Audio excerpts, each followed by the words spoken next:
Aujourd'hui, on se retrouve pour une nouvelle vidéo et cette fois c'est un nouveau format on va dire où je vais t'expliquer un petit peu ce que j'ai fait niveau culture pendant que j'étais partie en vacances révision, on va appeler ça comme ça. Comme ça, si tu as l'occasion d'y aller, ça te donne des petits tips sur ce que tu peux faire là-bas. Et si t'as pas l'occasion d'y aller, ça te montre quand même un minimum ce qu'il y a ailleurs. Du coup, je suis allée quelques jours à Madrid, comme tu as pu le voir dans l'intro, et j'ai fait une journée à Ségovie. Donc, on va commencer par Madrid, qui est du coup la capitale de l'Espagne, ça va, mais c'est les premières traces qu'on a relevées de cette ville. Elles datent de la fin du 9e siècle, et à l'époque, Madrid est dominée par les musulmans, et notamment l'émir Mohammed Ier, donc c'est vraiment les musulmans qui ont fondé Madrid, avant qu'ensuite ça soit d'autres populations et d'autres religions qui vont dominer cette ville. Et surtout, c'est un lieu stratégique pour observer les différents cols des montagnes qu'il y a autour. Et forcément, qu'est-ce que je fais là-bas ? Je vais voir des musées, évidemment. Et puis, il y a quand même de grosses institutions qui se situent là-bas, notamment le Prado, qui est l'équivalent du Louvre en France. Et d'ailleurs, le Prado a été créé en se basant sur le Louvre. Donc, comme beaucoup de musées en Europe, il a des origines royales. Donc, au départ, c'est le roi Charles III qui va le commander, mais il veut en faire un cabinet d'histoire nationale.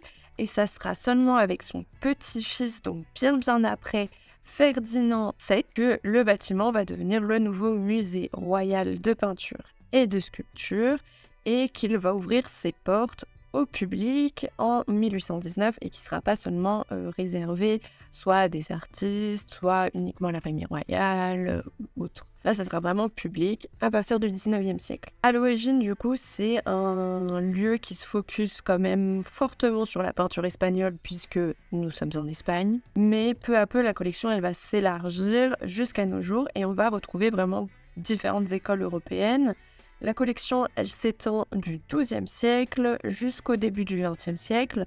On va trouver des artistes espagnols, flamands, italiens, allemands et français. Et pour les médiums, on va retrouver de la peinture, de la sculpture, de l'art déco, de la gravure, des dessins, de la photographie, etc., etc.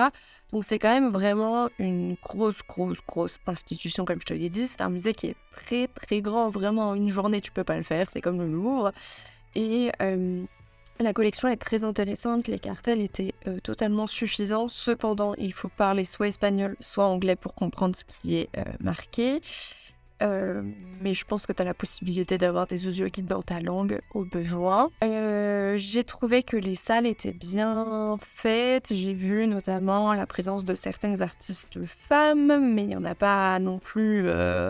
il y en a quelques-unes, mais c'est pas non plus un gros pourcentage dans le musée. Bon, ça reste quand même minime.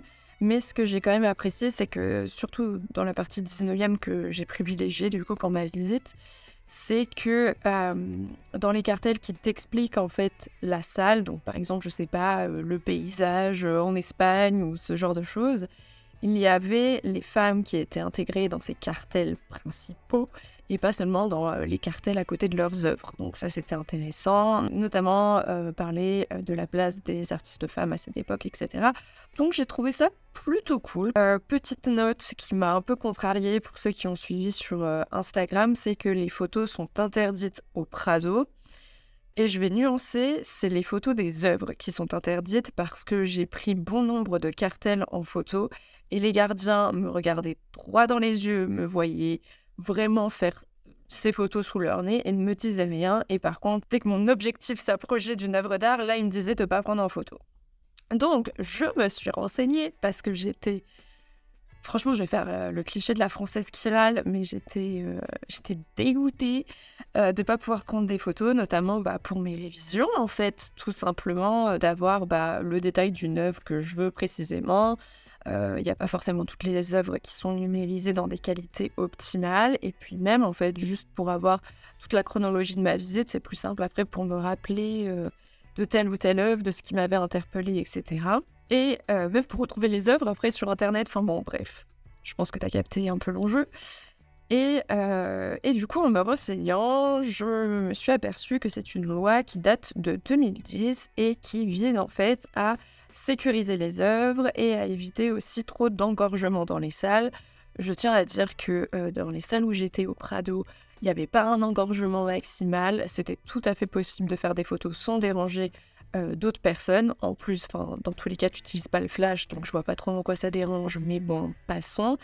Et quant à la sécurité des œuvres, donc par exemple quelqu'un qui veut s'approcher trop près pour prendre une photo qui pourrait du coup effleurer l'œuvre ou l'abîmer ou je ne sais quoi, en fait c'est un peu contre-productif parce que le fait d'interdire les photos, j'ai vu mais genre absolument tout le monde essayer de prendre en tsum-tsum des photos et donc prendre plus de risques pour essayer d'avoir sa photo que en fait si c'était autorisé, les gens ils feraient leurs photos normalement, en toute sécurité, sans trop s'approcher de l'œuvre, etc. Donc bon, j'ai trouvé cette décision un peu débile, on va pas se le cacher. Et même en discutant et tout avec les gardiens et en expliquant ma situation que en fait je passe un concours de la conservation, que je suis venue ici pour réviser et là tu me dis que je ne peux pas prendre en photo, comment je fais? Même là ils m'ont dit que non, enfin c'était pas possible quoi. Mais bon après c'est pas la faute des gardiens les pauvres. Et d'ailleurs en parlant de ça, cette loi, elle est... Enfin, c'est encore pire pour les gardiens de salle qui déjà doivent avoir affaire à des visiteurs qui sont peut-être un petit peu turbulents, pas forcément de très bonne humeur, etc. Et qui doivent en plus leur dire que les photos sont interdites. Donc j'imagine même pas les visiteurs auxquels ils doivent être confrontés quand ils doivent leur annoncer la nouvelle. Donc force à eux, parce que c'est pas leur faute. Mais vraiment, je n'ai pas compris. Donc, les photos que tu vois, il y a quand même des photos de moi. Je me suis permise d'en faire parce que je n'étais pas d'accord avec cette règle. D'accord ? Voilà, au bout d'un moment, on va pas m'empêcher de prendre ces petits singes en photo. Je suis désolée, mais c'est pas possible. Ok ? Et j'avoue, j'avais un petit plaisir en me disant je me venge. Je veux prendre quand même mes photos pour réviser. Qu'est-ce qu'ils ont cru ? Enfin bon, bref. Mais voilà, c'était le petit point que je voulais aborder. Ça m'a vraiment saoulée. Ça m'a très très fortement frustrée, mais sinon le musée très très beau évidemment, donc tu ne peux pas tout faire en un jour. Ce que je te conseille c'est de réserver à l'avance tes billets. Petit problème, quand tu es éligible à des réductions ou à la gratuité, tu ne peux pas réserver en ligne, donc ça c'est très très chiant parce que j'étais quand même en hors saison et il y avait une queue pas possible pour rentrer dans le musée. Donc je te conseille fortement en fait pour tous les gros musées de réserver tes billets à l'avance si tu le peux. Voilà, donc on va passer à une autre grosse institution, c'est le Musée national Centre d'art Reina Sofia, qui est du coup un musée d'art moderne et contemporain qui se situe aussi pas très loin du Prado. Donc on va avoir une collection qui date à peu près de 1900 jusqu'à nos jours. Et c'est un musée qui est nommé en l'honneur de la reine Sofia de Grèce, qui est l'épouse de l'ancien roi, Juan Carlos Ier. Donc à la base... le bâtiment, c'est une commande encore une fois de Charles III, mais pas du tout pour en faire un musée, mais pour en faire un hôpital. Et c'est seulement à partir des années 80 que le bâtiment va être réhabilité pour en faire un musée et que ensuite il y aura aussi comment on appelle ça, un élément supplémentaire qui va se construire pour l'agrandir. Donc c'est un très très grand musée d'art moderne. Je préviens aussi, c'est pas sûr de pouvoir tout faire en une journée. C'est un musée qui va être divisé en plusieurs petites zones, on va dire. Et comme c'était un hôpital, il y a plusieurs cellules, on va dire ça. Et dans ces différentes cellules, il y a différentes salles. Voilà, j'espère que c'est clair. Je vais essayer de te trouver de toute façon des images pour illustrer ce que je suis en train de dire. Mais du coup, ce musée il est aussi très connu pour abriter le fameux Guernica de Pablo Picasso. Pablo Picasso, forcément, moi je suis pas très très fan, mais j'avoue que Guernica c'est peut-être l'une des seules toiles que j'aime bien de cette énergumène. C'est dans cette cellule où est conservé Guernica, les photos sont interdites encore une fois pour éviter une stagnation trop importante de visiteurs devant l'œuvre qui pourrait compromettre la sécurité des autres œuvres qui sont dans les autres salles ou qui sont proches de Guernica. Est-ce que, encore une fois, je suis d'accord avec cette décision ? Je peux le comprendre un peu plus qu'au Prado, parce que c'est vrai que la salle n'est pas forcément très adaptée à accueillir beaucoup de monde. Mais encore une fois, je trouve ça un petit peu contre-productif puisque, une nouvelle fois, il y avait 36 milliards de visiteurs qui essayaient d'aller dans les salles d'à côté pour prendre de loin Guernica sans que les gardiens les voient. Il y en avait qui prenaient quelques petits risques pour pouvoir la prendre, donc bon, un petit peu dommage. Et surtout que ça témoigne en fait d'une mauvaise gestion des flux ou ce genre de choses, mais bon, bref. Dans ce cas-là, je peux peut-être un petit peu plus comprendre, sachant que les autres cellules, on était autorisés à prendre de photos, sauf cas particuliers, mais voilà. Au niveau des explications, encore une fois, on est sur de l'espagnol-anglais pour tout ce qui va être écrito, donc à toi de voir si tu veux prendre un audio guide dans une langue que tu maîtrises. Je pense qu'il y a français, ça va. Pareil, je te conseille de prendre des billets à l'avance. Encore une fois, les billets étudiants, réduction, etc., tu ne peux pas les réserver, c'est très pénible. Donc ce que je te conseille, c'est de ne pas rentrer par l'entrée principale, mais en fait, il y a une autre entrée qui est un peu plus excentrée et où, en fait, il n'y a quasiment pas de queue. Donc c'est un peu comme la technique au Louvre de, au lieu de passer par la pyramide, passer par le carrousel. Mais voilà, c'est mon petit conseil. Ce que j'ai aussi beaucoup aimé, c'est l'exposition de cet artiste. Je sais pas si je vais le développer plus que là parce que j'ai peur que la vidéo soit très longue. Donc, ce que je ferais, c'est que je développerai un petit peu plus cette expo dans un bilan culturel. Mais ce que j'ai pas tout aimé chez elle parce que elle est dans des trips un petit peu spirituels, connexion avec la nature, etc. Et il y a eu des œuvres que je trouvais un petit peu sectaires quand même. Donc ça, j'ai un peu moins apprécié. Mais tout ce qui va être sculpture de ces différents personnages, ça, j'ai vraiment beaucoup aimé. En fait, elle a demandé à des artisans, alors si je dis pas de bêtises, il me semble que ce sont des artisans mexicains, de faire voilà, des sculptures un peu, de faire de lui sculpter ces sculptures, et ensuite elle les peignait et réarrangeait un petit peu le tout pour faire des sculptures à sa sauce. Donc ça va reprendre des personnages de la mythologie, ce genre de choses, et vraiment j'ai beaucoup aimé ces sculptures-ci. Donc voilà, il y avait d'autres expos mais qui m'ont pas forcément touchée, notamment une qui parlait un petit peu de Paris. Du coup j'étais un peu là en mode, je suis pas venue à Madrid pour voir Paris, donc bon, ça j'ai un peu passé. Mais au niveau de, comment dire, du discours général des parties que j'ai pu faire, il y a énormément de choses qui vont être focus sur les luttes, les révolutions en Espagne, sur les droits sociaux, ce genre de choses, ce que j'ai trouvé quand même assez paradoxal pour un lieu qui a été quand même à la base fondé par un roi. Donc c'était, même si à la base c'était un hôpital. Donc je trouvais ça assez amusant et assez sympa d'avoir une ligne de conduite autour des luttes du peuple, etc. Donc j'ai trouvé ça vraiment cool. Il y a des œuvres qui m'ont plus interpellée que d'autres, évidemment.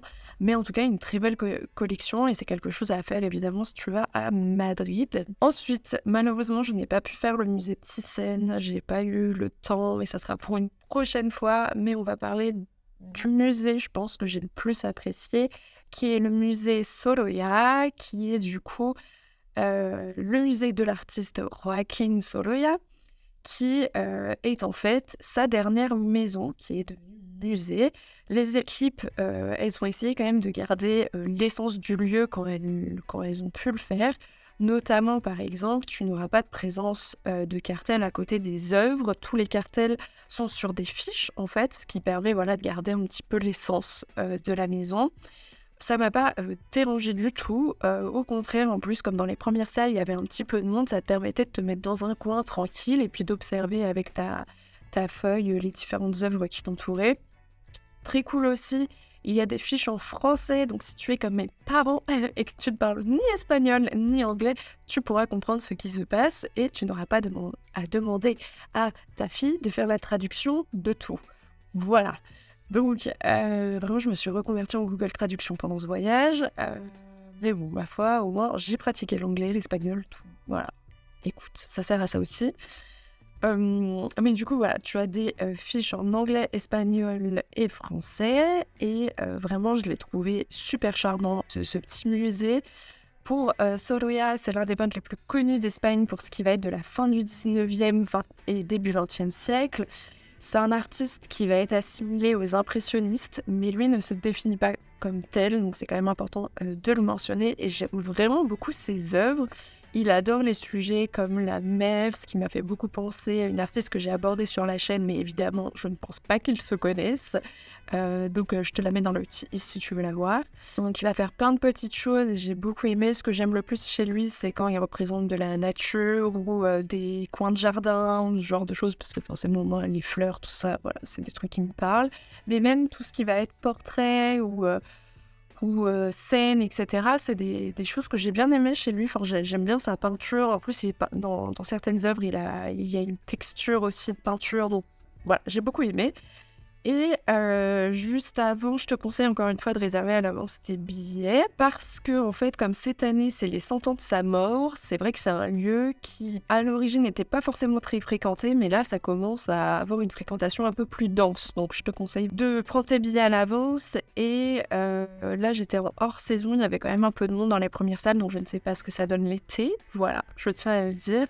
Et surtout, ce que j'ai le plus aimé dans sa maison, c'est son jardin andalou, donc encore une fois qui va mélanger la culture, l'architecture espagnole et l'architecture islamique et plus particulièrement du Maroc, qui est vraiment ma passion. Et j'avais fait une vidéo sur les jardins islamiques, vraiment ma passion, les jardins islamiques, j'adore ça, c'est magnifique à voir à chaque fois. Encore une fois dans le petit, si tu ne l'as pas vu. Et du coup je me dis juste déjà on est en hiver, il n'y a pas toutes les fleurs qui sont fleuries, etc. C'est pas forcément la meilleure période pour voir un jardin, mais c'est déjà magnifique à voir. Donc imagine au printemps ou en été. Donc vraiment j'ai beaucoup aimé ce jardin, donc je te conseille d'aller voir. Si tu n'as pas forcément envie de payer 3 € ton entrée pour aller voir la maison, tu peux quand même accéder au jardin. Donc ça c'est plutôt cool. Donc voilà, et puis aussi la maison, c'est un petit peu particulier parce que en fait, elle est au milieu de 2 immeubles qui servent de logement et qui n'ont rien à voir avec cette petite maison jaune andalouse. Enfin bon, bref, c'est vraiment une maison très très mignonne à voir. Donc ça, c'est pour Madrid. Et maintenant, on va passer à Ségovie.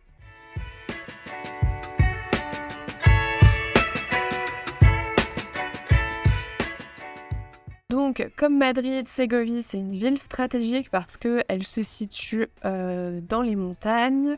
Il fait extrêmement froid, soit dit en passant, je tiens à le dire. Si tu comptes y aller, prépare-toi. Il fait très froid. Évidemment, je ne pouvais plus prendre de photos parce que j'avais trop froid aux mains. Donc, tu m'excuseras, j'ai fait mon max pour prendre des photos et des vidéos pour cette vidéo. Mais vraiment, il y a eu un moment, j'ai cru que j'allais faire une crise d'hypothermie. Donc, vraiment désolée, mais j'ai fait mon max. Donc encore une fois, elle va être dominée par différents peuples. Et ce qu'on va tout de suite remarquer quand on arrive dans la ville, c'est son aqueduc romain. Donc un aqueduc, c'est ce qui servait à amener l'eau dans les villes.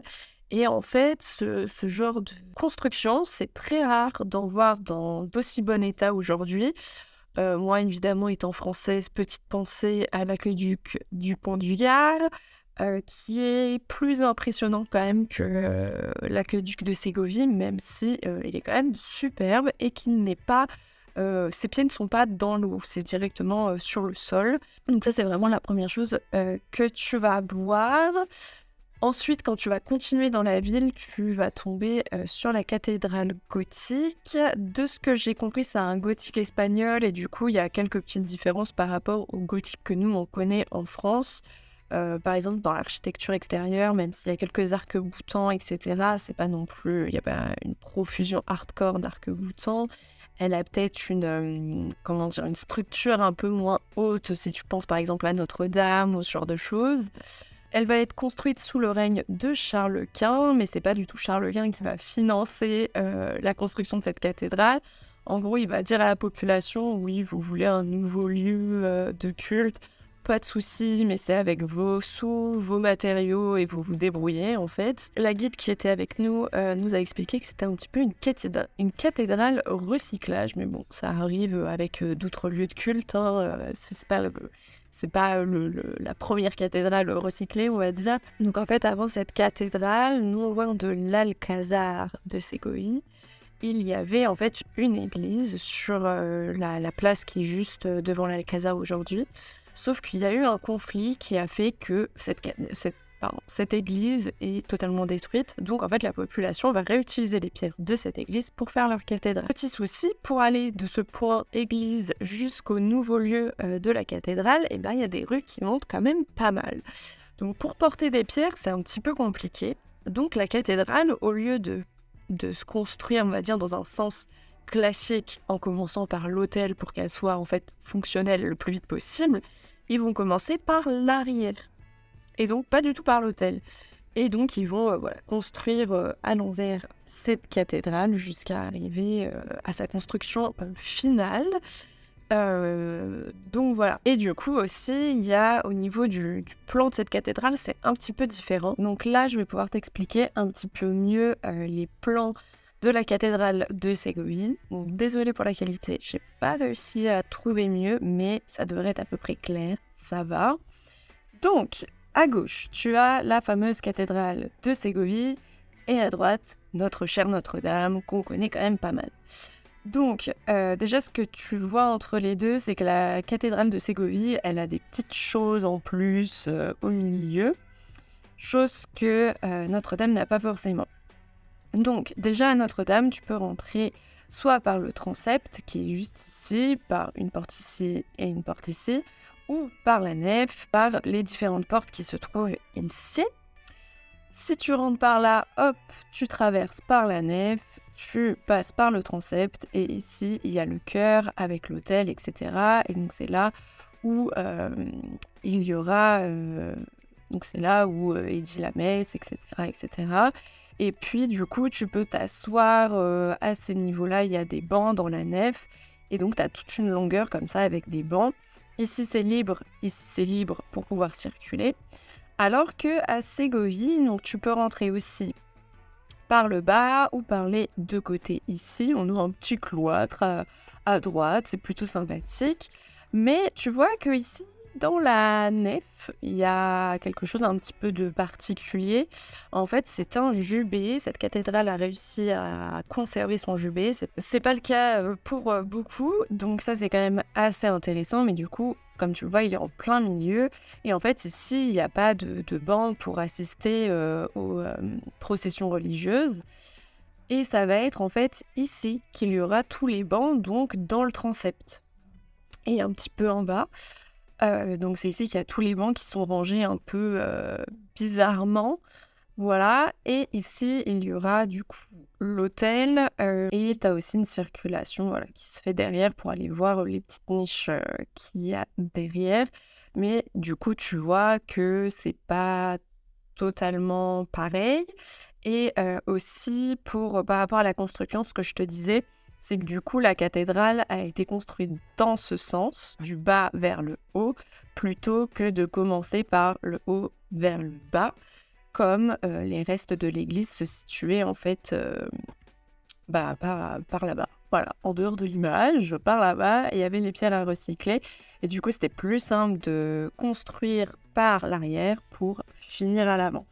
Voilà pour les petites explications, j'espère que ça a été plus clair. Autre point qui change un petit peu, ça va être les orgues. Alors tu dis, qu'est-ce qu'elle nous parle d'un orgue?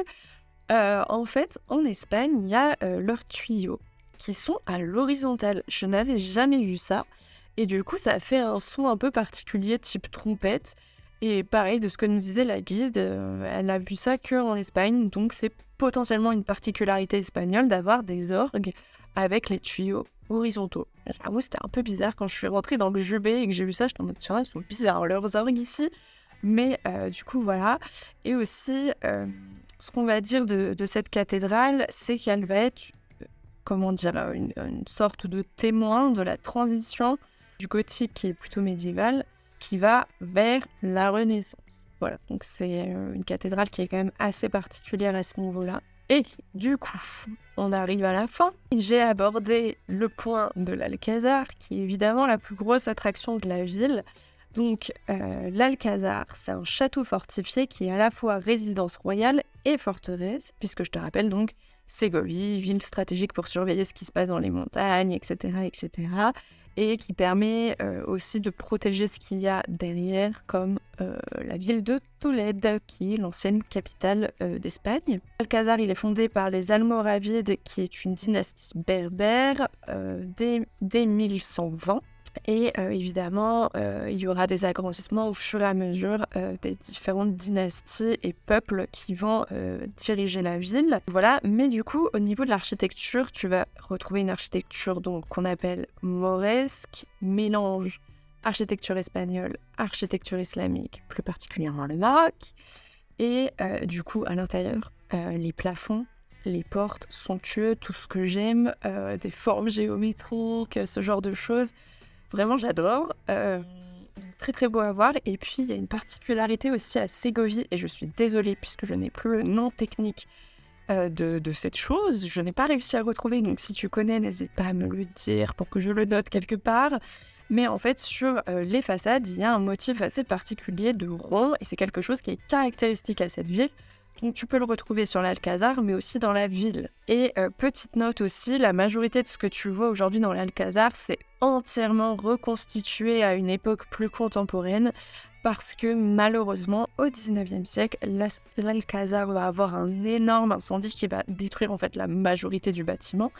Et c'est grâce à des archives de dessins d'époque, etc., qu'on a pu tout reconstruire. Donc voilà pour la petite note. Pareil, il fait extrêmement froid dans l'Alcázar, donc couvre-toi si tu y vas, parce que vraiment à Ségovie il fait si froid. Pareil, je te conseille de prendre des billets en avance. Il n'y avait pas forcément une foule énorme, mais encore une fois c'est parce qu'on est en basse période. Et qui va se peler là-bas à -2 là, avec du vent bien glacial où tu as un ressenti -40. Donc voilà, mais je pense que l'été ça doit être bien plein, donc je te conseille de prendre tout ça en avance aussi. Il me semble que tu peux aussi visiter le donjon, mais c'est un supplément sur le billet, et que tu peux aussi marcher au niveau de la muraille, forteresse, etc. Voilà pour les petits conseils. J'espère que ce genre de vidéo t'a plu. J'en sais un peu un vlog, mais pas totalement. C'est un vlog culturel un petit peu, on va appeler ça comme ça. Nous, on se retrouvera du coup pour une prochaine vidéo, je ne sais pas quand, comme d'habitude. En plus, j'ai commencé mon stage, donc là, niveau temps libre, c'est un petit peu compliqué. Donc écoute, je te dis à la prochaine fois. J'espère que cette vidéo t'a plu et t'a apporté un petit peu de soleil, un peu froid, mais de soleil quand même. On se retrouve bientôt. Salut!